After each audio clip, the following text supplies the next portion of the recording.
नमस्कार मित्रों। हमारा भाग्य कौन लिखता है? इस प्रश्न का उत्तर सदियों से मनुष्य को उलझाए हुए है।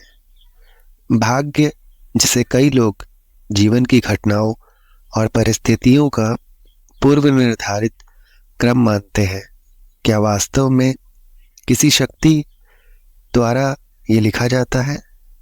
क्या यह ईश्वर, कर्म या हमारे खुद के प्रयासों का परिणाम है? इस विषय पर विभिन्न धर्मों, दार्शनिकों और विचारकों ने अपने अपने दृष्टिकोण प्रस्तुत किए हैं। भाग्य के इस रहस्यमयी और गूढ़ सवाल पर विचार करते हुए हम ये समझने का प्रयास करेंगे कि क्या सच में कोई ऐसी शक्ति है जो हमारे जीवन के हर कदम को नियंत्रित करती है, या फिर हम स्वयं अपने भाग्य के निर्माता है। आज की कहानी बहुत ही प्रेरणादायक है मित्रों। यदि आप इस चैनल पर नए हो तो इस चैनल को सब्सक्राइब अवश्य कर लें। बहुत ही पहले समय की बात है। एक सुंदर राज्य था जिसका नाम धर्मपुर था। इस राज्य का राजा धर्मराज एक अत्यंत न्यायप्रिय और धर्मपरायण शासक था। राजा अपने राज्य में सुख और समृद्धि लाने के लिए कड़ी मेहनत करता था और उसका एक ही उद्देश्य था कि अपनी प्रजा के जीवन को किस प्रकार शांतिपूर्ण और खुशहाल बनाया जाए। परंतु वो जितना प्रयास करता था, उतनी ही बार वो जीवन की अनिश्चितताओं और भाग्य के खेल को देखकर चिंतित हो जाता था। राजा ने अपनी प्रजा के बीच कई बार देखा कि लोग कड़ी मेहनत और अच्छे कर्म करने के बाद भी दुखी और कष्ट में रहते हैं, जबकि कुछ लोग बिना किसी विशेष प्रयास के सुखी जीवन बिताते हैं। इन परिस्थितियों ने राजा के मन में एक गहरी शंका उत्पन्न कर दी कि क्या भाग्य का लेखा पहले से ही तय होता है, या इसे इंसान अपने कर्मों से बना सकता है? राजा धर्मराज का मन इन सवालों में उलझ गया था और वह इसका उत्तर जानने के लिए बेचैन थे। राजा ने अपने दरबार में के सभी ज्ञानी और विद्वान पंडितों से इस प्रश्न का उत्तर पाने की कोशिश की, परंतु कोई भी संतोषजनक उत्तर नहीं दे पाया। तभी दरबार के एक पुराने मंत्री ने यह सुझाव दिया कि महाराज, राज्य के बाहर एक आश्रम है जहाँ एक महान गुरु जी निवास करते हैं। कहा जाता है कि वे जीवन के गहरे रहस्यों को जानते हैं और उनके पास हर प्रश्न का उत्तर है। यदि आप उनसे सवाल का समाधान चाहते हैं तो आपको उनके पास जाना चाहिए। राजा धर्मराज ने तुरंत ये निश्चय कर लिया कि वो गुरु जी के पास जाएंगे और इस प्रश्न का उत्तर जानेंगे। अगले ही दिन वो अपने कुछ सेवकों और मंत्रियों के साथ गुरु जी के आश्रम की ओर रवाना हो जाते हैं। गुरु जी का आश्रम जंगल के बीच में स्थित था, जहाँ का माहौल बहुत ही शांत और सौम्य था। जैसे ही राजा आश्रम पहुंचे, उन्होंने देखा कि वहाँ अनेक लोग गुरु जी के दर्शनों के लिए आए हुए थे और सभी की आंखों में एक अजीब सी चमक थी और संतोष था। राजा ने गुरु जी के सामने प्रणाम किया और अपनी शंका उनके सामने रखी। गुरुदेव, राजा ने विनम्रता से कहा, मेरे मन में एक बहुत ही गूढ़ प्रश्न है। ये जानना चाहता हूँ कि भाग्य का लेखा कौन लिखता है? क्या ये पहले से तय होता है, या फिर हम इसे अपने कर्मों से बना सकते हैं? गुरुजी ने राजा की आंखों में गहरे धैर्य और जिज्ञासा को देखा और एक हल्की मुस्कान के साथ बोले, धर्मराज, यह प्रश्न अत्यंत महत्वपूर्ण है। इसका उत्तर पाने के लिए जीवन और कर्म के गहरे अर्थ को समझना बहुत ही जरूरी है। भाग्य का लेखा इंसान के कर्मों से ही लिखा जाता है, लेकिन इसे समझने के लिए मैं तुम्हें मार्गदर्शक कहानी सुनाता हूँ। ये कहानी सुनकर तुम्हें अपने प्रश्न का उत्तर मिल जाएगा। गुरुजी ने राजा को एक पुरानी कहानी सुनाई जो एक गरीब ब्राह्मण की थी। ये ब्राह्मण बहुत ही ईमानदार और साधु प्रवृत्ति का था, जिसने जीवन भर तपस्या, पूजा और ईमानदारी से जीवन बिताया था। वो कभी किसी के लिए द्वेष या दुर्भावना नहीं रखता था, हमेशा धर्म के मार्ग पर चलता था, परंतु उसकी स्थिति बेहद ही दयनीय रहती थी। उसका परिवार बहुत गरीबी में जी रहा था। ब्राह्मण ने सोचा, मैं जीवन भर अच्छे कर्म कर रहा हूँ, फिर भी मुझे इतना कष्ट क्यों मिल रहा है? क्या ये मेरा भाग्य है जिसे मैं नहीं बदल सकता? एक दिन ब्राह्मण ने अपने गांव के मंदिर में जाके भगवान से प्रार्थना की और उसने कहा, हे प्रभु, मैंने हमेशा आपका नाम लिया है, सदैव अच्छे कर्म किए हैं, फिर भी मेरी स्थिति इतनी खराब क्यों है? क्या ये मेरा भाग्य है? क्या मेरा भाग्य कभी नहीं बदलेगा? तभी मंदिर में एक साधु आए और ब्राह्मण की प्रार्थना सुन रहे थे। साधु ने ब्राह्मण से पूछा, हे ब्राह्मण, तुम इतने दुखी क्यों हो? ब्राह्मण ने साधु से अपनी व्यथा कही और साधु ने उसे एक रहस्यमय स्थान पर जाकर एक विशेष साधना करने का सुझाव दिया। वो साधु ने उससे कहा, तुम्हें अपने जीवन का असली कारण समझ में आ जाएगा और यह भी कि तुम्हारा भाग्य क्यों ऐसा है। ब्राह्मण ने साधु की बात मानी और वो उस स्थान पर गया। वहां उसे एक दिव्य स्थान मिला जहां ध्यान करते हुए उसे एक दृश्य दिखा। उसने देखा कि उसके पिछले जन्मों में उसने कुछ ऐसे कर्म किए थे जिनका फल अब उसे भुगतना पड़ रहा था। ब्राह्मण ने यह भी देखा कि वो अब अपने वर्तमान जन्म के अच्छे कर्मों के कारण अगले जन्म में सुखी और समृद्ध होगा। उसे ये भी प्रतीत हुआ कि भाग्य कोई स्थायी चीज नहीं है, बल्कि कर्मों से लगातार बनता और बदलता रहता है। गुरुजी ने कहा, धर्मराज, ये पहली कहानी यही बताती है, हर व्यक्ति के कर्म ही उसके भाग्य का निर्माण करते हैं। ब्राह्मण के पिछले कर्मों के फलस्वरूप उसे गरीबी का सामना करना पड़ा, लेकिन उसके वर्तमान कर्म उसके भविष्य को उज्जवल बना रहे थे। गुरुजी ने राजा को अब दूसरी कहानी सुनाई जो एक सांप और चील की थी। ये कहानी गहरे प्रतीकात्मक अर्थों से भरी थी और राजा को भाग्य और कर्म के संबंध को और स्पष्ट रूप से समझाने के लिए थी। गुरुजी ने कहा, एक समय एक घना जंगल था जहां एक विशाल चील आसमान में उड़ रही थी।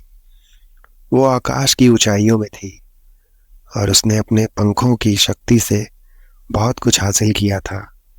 वो पूरे जंगल की राजा मानी जाती थी क्योंकि उसकी गति और शक्ति बेजोड़ थी। उसी जंगल में एक छोटा सांप भी रहता था जो जमीन के करीब था और अपनी स्थिति से संतुष्ट था। चील को हमेशा ये लगता था कि वो सबसे शक्तिशाली है और उसकी किस्मत में हमेशा जीत और सफलता ही लिखी है।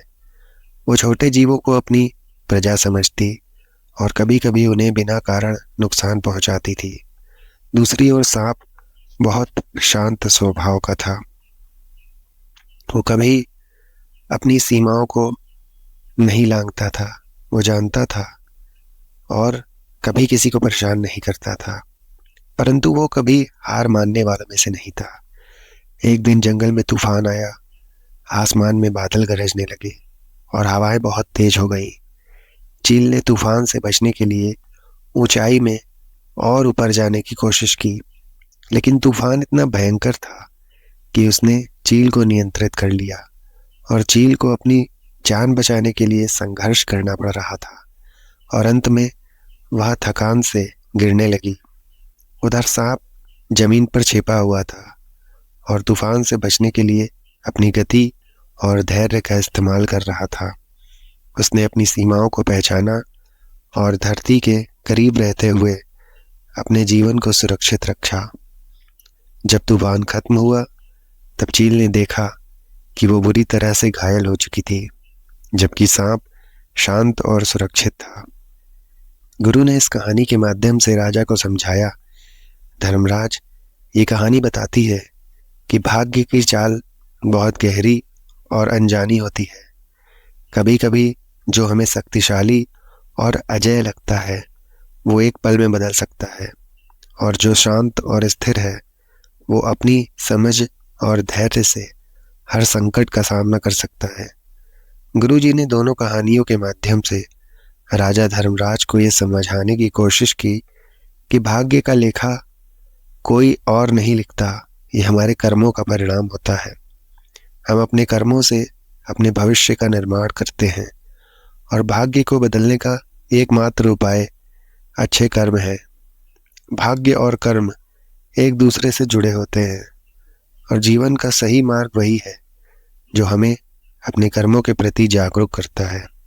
राजा धर्मराज ने गुरुजी के चरणों में सिर झुकाया और कहा, गुरुदेव, आपने मेरी आंखें खोल दी। मैं अब समझ गया हूँ कि जीवन में ही कर्म सबसे महत्वपूर्ण है और वही हमारा भाग्य लिखता है।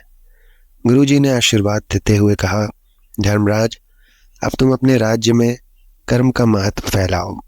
लोगों को यह समझाओ कि उनका भाग्य उनके कर्मों पर निर्भर करता है और वे अच्छे कर्मों से अपने जीवन को बदल सकते हैं।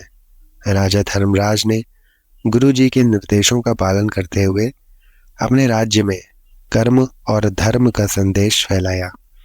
वो खुद भी अधिक से अधिक अच्छे कार्यों में संलग्न हो गया, और उन्होंने अपनी प्रजा को भी सच्चे कर्मों के मार्ग पर चलने के लिए प्रेरित किया। राजा धर्मराज को गुरुजी के उपदेशों ने अंदर तक प्रभावित किया था। वो वापस अपने महल की ओर लौटे, लेकिन उनके हृदय और मस्तिष्क में अब एक नई दृष्टि, नई समझ और गहरा संतोष था। अब उन्हें ये भली भांति ज्ञात हो गया था कि भाग्य कोई स्थायी और अपरिवर्तनीय शक्ति नहीं है, बल्कि इसे इंसान के कर्म बदल सकते हैं। राजा ने अपने मंत्रियों और दरबारियों को एक विशेष सभा के लिए बुलाया। उन्होंने अपनी प्रजा के बीच ये संदेश फैलाने का आदेश दिया कि कर्म ही भाग्य का निर्माण करते हैं और हर व्यक्ति को अपने कर्मों का महत्व समझना चाहिए। राजा धर्मराज ने अपने राज्य के लिए कई योजनाएं बनाई, जिनमें उन्होंने ये सुनिश्चित किया कि हर नागरिक को अच्छे कर्म करने का अवसर मिले। वो हमेशा न्याय और धर्म के मार्ग पर चलते थे, लेकिन अब उनके भीतर एक नई गहराई थी जो उनके प्रत्येक निर्णय में स्पष्ट झलक रही थी। कुछ महीनों बाद राजा धर्मराज को फिर से गुरुजी से मिलने की इच्छा हुई। उन्हें इस बार और भी गहरे प्रश्न सता रहे थे। उन्होंने सोचा कि अब समय आ गया है कि वो गुरुजी से जीवन और मृत्यु के रहस्यों के बारे में जाने। राजा एक बार फिर गुरुजी के पास आश्रम पहुंचे। वहां पहुंचते ही उन्होंने देखा कि वहां अब और भी अधिक लोग आ चुके थे। गुरुजी का आशीर्वाद और ज्ञान दूर दूर तक फैल चुका था। गुरुजी ने राजा को आते देखा और वो मुस्कुराए। उन्होंने कहा, धर्मराज, मैं देख रहा हूं कि तुम अब कर्म और भाग्य के सिद्धांत को समझने लगे हो, लेकिन मैं जानता हूं कि अभी भी कुछ प्रश्न तुम्हारे मन में है। क्या तुम उनसे मुक्त होना चाहते हो? राजा ने सिर झुकाते हुए कहा, गुरुदेव, आपके आशीर्वाद से मैं कर्म के महत्व को समझ गया हूं, परंतु अब मेरे मन में जीवन और मृत्यु के रहस्य को जानने की जिज्ञासा है। क्या मृत्यु भी भाग्य का एक हिस्सा होती है? क्या हम अपनी मृत्यु को भी अपने कर्मों से प्रभावित कर सकते हैं? गुरुजी ने कुछ क्षणों तक राजा को ध्यान से देखा और फिर बोले, धर्मराज, ये एक अत्यंत गूढ़ प्रश्न है।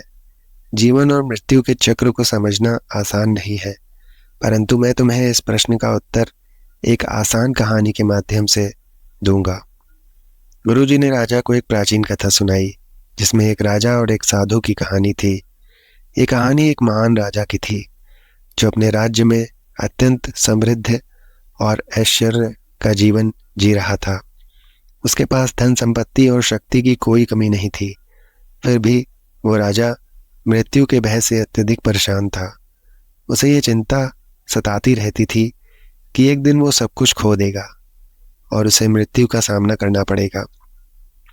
एक दिन राजा ने अपने दरबार के सभी ज्ञानी पंडितों और साधुओं को बुलाया और उनसे पूछा, क्या कोई ऐसा उपाय है जिससे मैं मृत्यु से बच सकूं? अगर मृत्यु मेरी यात्रा को समाप्त कर देगी। किसी भी विद्वान या साधु ने राजा को संतोषजनक उत्तर नहीं दिया। तब राजा ने एक साधु के बारे में सुना जो बहुत ज्ञानी थे और जीवन और मृत्यु के रहस्यों को जानते थे। राजा उन साधु से मिलने के लिए निकला और कई दिनों की यात्रा के बाद उनके आश्रम पहुंचा। साधु ने राजा का स्वागत किया और उनकी समस्या सुनी। राजा ने कहा, मुझे मृत्यु से अत्यधिक भय लगता है। मैं अमर होना चाहता हूँ। क्या आप मुझे कोई ऐसा उपाय बता सकते हैं जिससे मैं अमर हो जाऊं? साधु ने मुस्कुराते हुए कहा, राजन, मृत्यु एक अटल सत्य है जिसे कोई भी टाल नहीं सकता। ये जीवन का अनिवार्य हिस्सा है, परंतु मैं तुम्हें एक ऐसा उपाय बता सकता हूँ जिससे तुम मृत्यु से परे जा सकते हो। ये उपाय तुम्हें अमर नहीं बनाएगा, परंतु तुम्हें जीवन और मृत्यु के चक्र से मुक्त कर देगा। राजा बहुत ही उत्सुकता से साधु की ओर देखने लगा और उनसे पूछा, क्या है वो उपाय महाराज? साधु ने कहा, तुम्हें अपने कर्मों को समझना होगा और जीवन को उसी रूप में स्वीकार करना होगा जैसे वो है। जब तुम अपने कर्मों के प्रति जागरूक हो जाओगे और उन्हें बिना किसी फल की इच्छा के करोगे, तब तुम मृत्यु के भय से मुक्त हो जाओगे। जीवन और मृत्यु केवल एक परिवर्तन है और इस परिवर्तन को समझने के लिए तुम्हें अपनी आत्मा के वास्तविक स्वरूप को पहचानना होगा। राजा ने साधु की बातों को गहराई से सुना और समझा कि मृत्यु से डरने के बजाय उसे जीवन के हर पल को सार्थक बनाना चाहिए। उसने साधु की शिक्षाओं को अपने जीवन में लागू किया और धीरे धीरे मृत्यु का भय उसके मन से समाप्त हो गया। गुरुजी ने कहानी समाप्त करते हुए राजा धर्मराज से कहा, धर्मराज, जीवन और मृत्यु दोनों ही हमारे कर्मों से जुड़े हैं। मृत्यु का भय तभी समाप्त होता है जब हम जीवन के सच्चे अर्थ को समझ लेते हैं। भाग्य और कर्म का लेखा हमारी आत्मा के विकास के लिए होता है और मृत्यु केवल एक नया अध्याय है। राजा धर्मराज ने गुरुजी के इन उपदेशों को अपने हृदय में उतार लिया और उन्हें ये समझा, जीवन के हर पल में अच्छे कर्म करने चाहिए, क्योंकि यही वो चीज़ है जो इंसान को मृत्यु के बाद भी जीवित रखती है। उसके कर्म और उसके द्वारा किए गए कार्यों का प्रभाव मृत्यु केवल शरीर का अंत है, आत्मा का नहीं। गुरुजी से इन गहन शिक्षाओं को प्राप्त करने के बाद राजा धर्मराज ने अपने राज्य में एक नया सुधार शुरू किया। उन्होंने अपने जीवन को पूरी तरह से धर्म, न्याय और सेवा के मार्ग पर समर्पित कर दिया। वो अपने राज्य की प्रजा के लिए एक आदर्श बन गए और उनके राज्य में सद्भाव और समृद्धि फैलने लगी। राजा धर्मराज ने अपने कर्मों के माध्यम से यह सिद्ध कर दिया कि भाग्य का लेखा कोई अन्य नहीं लिखता, बल्कि इंसान के कर्म ही उसका भाग्य निर्धारित करते हैं। उन्होंने ये भी समझ लिया कि जीवन और मृत्यु का चक्र अटल है, इसे स्वीकार करना ही सच्चा ज्ञान है। गुरुजी के आशीर्वाद से राजा ने अपने जीवन में हर कदम को ध्यानपूर्वक और धर्मपूर्वक रखा और अंत में उन्होंने अपनी आत्मा की शांति और संतोष प्राप्त किया। राजा धर्मराज की ये यात्रा भाग्य, कर्म और जीवन के गहरे रहस्यों को समझने की थी। गुरुजी के मार्गदर्शन से उन्होंने न केवल भाग्य का रहस्य जाना, बल्कि जीवन के सच्चे अर्थ को भी समझा। यह कहानी हमें ये सिखाती है कि हमारे कर्म ही हमारे भाग्य का निर्माण करते हैं और जीवन और मृत्यु के चक्र को समझकर हम अपने मन की सच्ची शांति प्राप्त कर सकते हैं। तो मित्रों, आपको ये कहानी कैसी लगी हमें कमेंट में अवश्य बताइएगा।